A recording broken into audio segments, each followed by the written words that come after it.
Анатомия невозможной охоты. Титаны против хищников.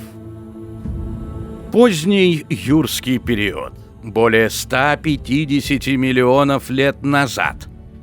Мы находимся в самом сердце того, что позже назовут Пангеей. В мире безмолвного величия, где тишина нарушается лишь отдаленным гулом, напоминающим гром. Но это не гроза. Это звук шагов живых существ, чей вес заставляет земную кору прогибаться в буквальном смысле. Воздух здесь плотный, насыщенный влагой и ароматом смолы. В этой экосистеме нет места человеческим меркам, этике или жалости. Есть только биологическое программное обеспечение. Выжить, вырасти, оставить след. Здесь разыгрывалась самая затяжная и жестокая драма в истории жизни на Земле. Кульминация эволюционной гонки вооружений. Две системы, доведенные до абсолюта. Группа гигантских зауроподов, живые ходячие башни, чьи головы парят в облаках.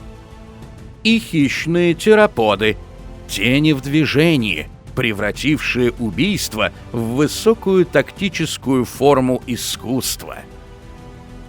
Был ли зауропод безусловным хозяином положения, защищенным одной лишь массой?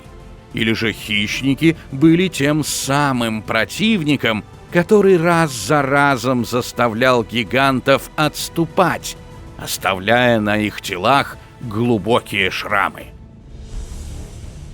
Сегодня мы разберем анатомию этой невозможной охоты.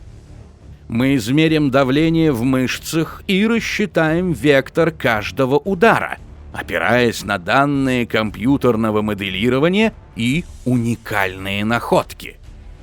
Приготовьтесь, это анатомия реальной схватки в мире, где ошибка стоит миллионов лет эволюции. Боец номер 1.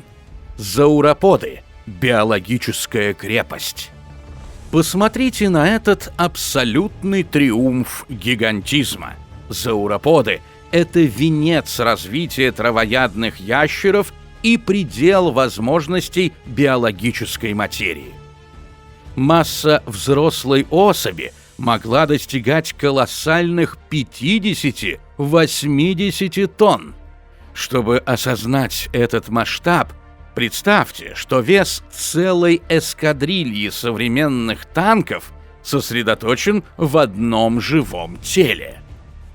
Это не просто животное. Это живой пятиэтажный дом, который медленно, но неотвратимо движется сквозь древний лес, сминая все на своем пути. Анатомия этих титанов уникальна и доведена до совершенства эволюционной инженерией. Их невероятно длинные шеи служили природными стрелами подъемных кранов, давая монопольный доступ к ресурсам, доступным почти никому другому, сочным кронам самых высоких ярусов растительности. Но чтобы снабжать эту башню жизнью, природа создала невероятные механизмы. Сердца этих существ весили сотни килограммов, работая как мощнейшие гидравлические насосы, способные гнать кровь на огромную высоту против силы гравитации. Сами кости зауроподов были чудом инженерной мысли. Массивные и сверхпрочные снаружи, они имели сложнейшую систему внутренних воздушных мешков, что радикально снижало общий вес скелета, сохраняя при этом жесткость титановой конструкции. Главное оружие этого гиганта – это чистая физика, инерция и масса. Каждый шаг зауропода – это полноценное сейсмическое событие, концентрированный удар в десятки тонн на площадь стопы. В этом противостоянии не нужно было быть мастером боевых искусств. Если такое существо случайно или намеренно наступало на хищника, бой заканчивался в 1 секунду превращением нападавшего в органическое пятно. Дополнительным инструментом активной обороны служил мощный многометровый хвост. Обладая огромной рычажной силой, один точный удар этой костяной дубины мог переломать ребра и позвоночник тероподу так же легко, как взрослый человек ломает сухую ветку. Однако у этой пугающей мощи была своя критическая, обратная сторона. Поддержание такой массы требовало колоссальных ресурсов, заставляя животное превратиться в вечную машину по поглощению калорий. Огромное тело обладало чудовищной инерцией и крайне медленно реагировало на внезапные угрозы. Зауропод физически не мог резко развернуться на месте. Его обзор вниз был сильно ограничен длинной шеей и особенностями строения черепа. В этой битве он был подобен сверхтяжелому авианосцу в узком проливе. Обладая невероятной огневой мощью, он оставался неповоротливым и фатально уязвимым для скоординированных атак малых, быстрых и маневренных хищников, способных наносить удары в слепых зонах. Боец номер 2. Тероподы. Теневой спецназ. Если зауропод — это неприступная цитадель, то хищные тероподы юрского периода — это высокоэффективные осадочные орудия, отточенные миллионами лет эволюции. Вес среднего хищника мог быть в десятки раз меньше массы его колоссальной жертвы. Но в этой лиге размер далеко не самый важный фактор. Тероподы представляли собой квинтэссенцию агрессивной маневренности, где каждый грамм мускулатуры работал на достижение одной цели – деконструкции гиганта. Вооружение этих охотников было специализированным и пугающе точным. Их зубы были спроектированы природой не для грубого дробления костей, как у более поздних тираннозавров, а для тонкого и смертоносного хирургического вмешательства. Острые, зазубренные по краям, словно закаленные кинжалы, они с легкостью входили в самую толстую кожу, вырывая огромные куски плоти. Стратегия теропода не подразумевала мгновенную смерть жертвы. Каждый успешный укус был направлен на провокацию обильного, неостанавливаемого кровотечения. Используя свою челюсть как боевой топорик, хищник наносил серию быстрых, глубоких рваных ран, методично превращая живую броню гиганта в груду бесполезных, кровоточащих осколков. Главный козырь в арсенале этих хищников – феноменальная скорость, маневренность и, что важнее всего, развитый интеллект стаи. Способные развивать скорость до 40 км в час, они превращали атаку в молниеносный танец, мгновенно сближаясь для удара и тут же отступая в безопасную зону. Идеальная координация действий позволяло группе тероподов создать реальную угрозу даже для существа размером с гору. Пока несколько особей дерзко отвлекали внимание зауропода перед его мордой, вынуждая Титана тратить силы на неповоротливые развороты шеи, основная часть стаи заходила с тыла. Их мишенью становились критические уязвимости, мягкие ткани живота и сухожилия на ногах, повреждение которых лишало зауропода его единственного преимущества – устойчивости. В этом жестоком мире выживал не самый массивный, а самый терпеливый и расчетливый. Тероподы были мастерами психологической войны и истощения. Они могли неделями бесшумно следовать за стадом зауроподов, превращаясь в их вечную тень. Они хладнокровно выжидали того единственного момента, когда Титан оступится на сложном рельефе, проявит признаки болезни или совершит роковую ошибку, отстав от группы. Для этих охотников время, слаженность и тактическая гибкость были гораздо более смертоносным оружием, чем любая грубая физическая мощь. Анатомия схватки. Тактическая дуэль. Как же на самом деле разворачивалась эта эпическая битва в суровой реальности мезозоя? Забудьте о театральных позах из кино. В дикой природе шум является признаком ошибки. Это не просто борьба за очередную порцию еды. Это процесс медленного, холодного и методичного изматывания, где время – такое же оружие, как и зубы. Сценарий А. Стратегическая осада. Тероподы никогда не бросаются в лобовую атаку на здорового гиганта. Это было бы чистым самоубийством. Вместо этого они используют тактику измора. Стая рассредотачивается, выбирая идеальный момент, когда жертва отвлечена или проявляет признаки усталости. Один хищник делает молниеносный рывок, наносит глубокий рваный укус в мягкие ткани бедра и тут же отступает в безопасную зону.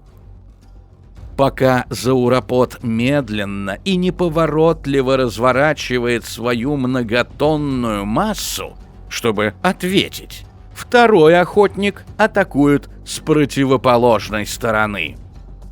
Раны на теле гиганта множатся, кровь непрерывно уходит, а силы Титана тают с каждой минутой.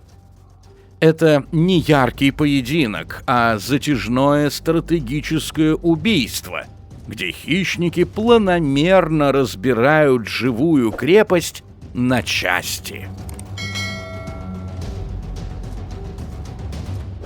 Сценарий Б. Удар по фундаменту. Ключевым и самым опасным моментом охоты становится попытка повалить гиганта на землю. Для взрослого зауропода падение – это окончательный и бесповоротный смертный приговор. Под колоссальной тяжестью собственного веса его внутренние органы могут быть просто раздавлены. Понимая это, тероподы прицельно атакуют подколенные сухожилия и связки задних конечностей.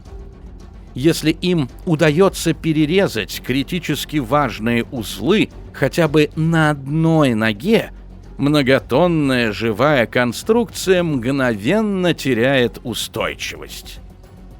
Без опоры на все 4 конечности гигант становится беспомощным, и финал такой драмы — лишь вопрос времени. У современной науки есть неоспоримые доказательства этих древних конфликтов.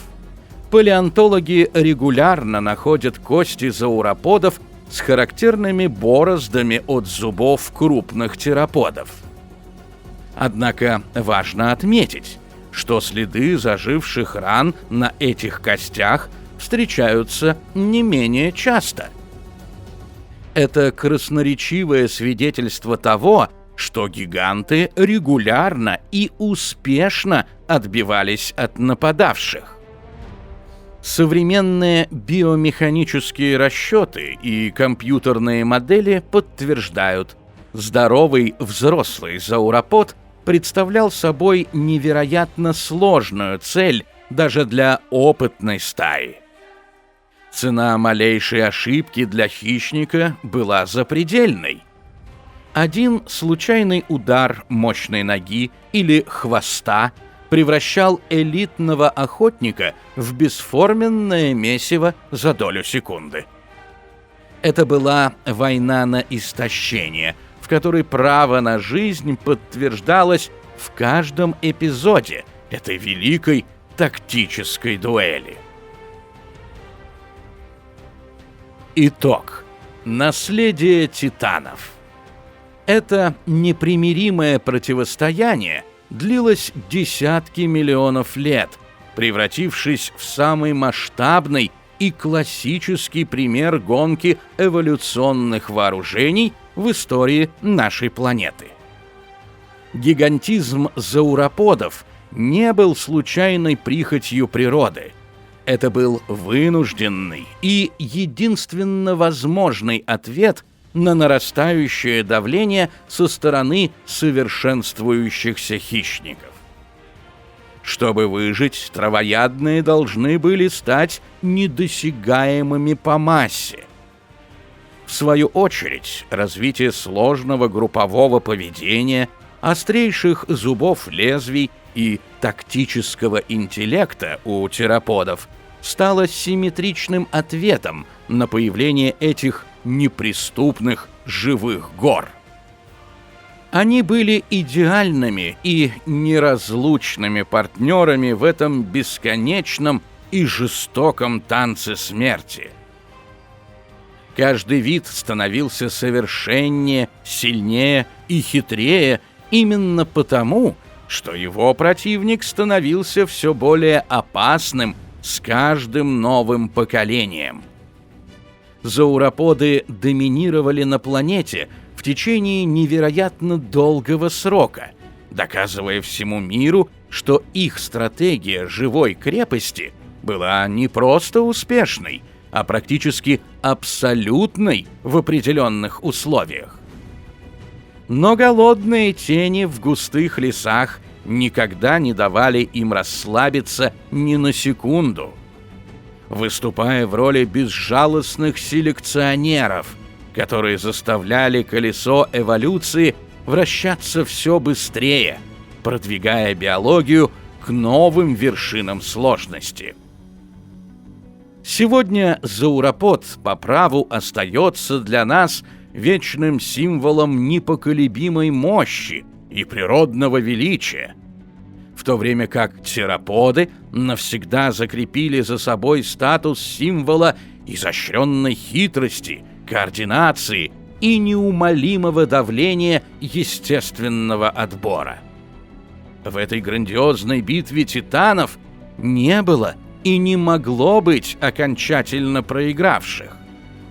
В ней победила сама жизнь, которая в пламени этого яростного конфликта оттачивала свои лучшие черты, проверяя на прочность пределы возможностей живой материи. История этих существ — это не просто хроника вымирания. Это гимн воли к жизни, написанный на костях и запечатленный в камне.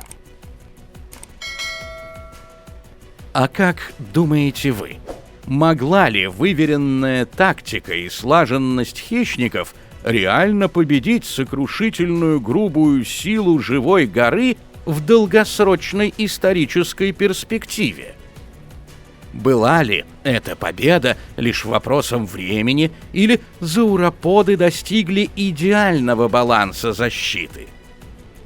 Пишите свои самые смелые теории и предположения в комментариях. Мы читаем каждый. Подписывайтесь на проект «Эпоха динозавров» и обязательно включайте уведомления, ведь впереди вас ждет еще много невероятных открытий из жизни тех, кто правил Землей задолго до нас. До встречи в таинственных глубинах веков.